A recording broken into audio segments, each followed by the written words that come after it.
Encounter प्रकरणी अक्षय शिंदे विरोधात आता गुन्हा दाखल आहे। हत्येचा प्रयत्न केल्याप्रकरणी अक्षय शिंदेवरती गुन्हा दाखल करण्यात आलेला आहे। साम टीव्हीच्या हाती FIR ची प्रतही लागली आहे। मुंब्रा पोलीस ठाण्यामध्ये हा गुन्हा दाखल झालाय। तर मुंब्रा बायपास रोडवरती पोलिसांची बंदूक हिसकावून पोलिसांवर त्यानं 3 गोळ्या झाडल्याचा अक्षय शिंदेवर आरोप आहे।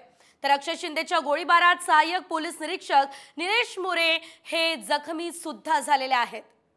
अधिकची अपडेट घेऊयात आमचे प्रतिनिधी सचिन गाड यांच्याकडून। सचिन, आपण बघतोय FIR हाती लागलेली आहे आणि अनेक आरोप FIR मध्ये नोंदवण्यात आलेले आहे अक्षय शिंदेवरती। काय माहिती या संदर्भात?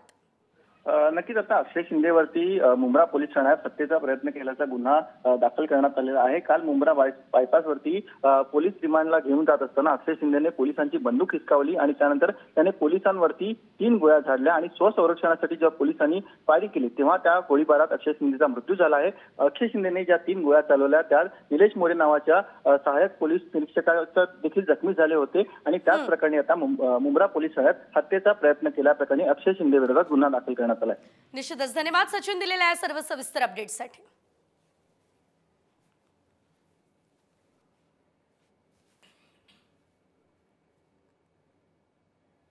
एन्काउंटर प्रकरणी आता अक्षय शिंदेवरती गुन्हा दाखल करण्यात आलेला आहे आणि या FIR ची प्रत आता साम टीव्हीच्या हाती लागलेली आहे।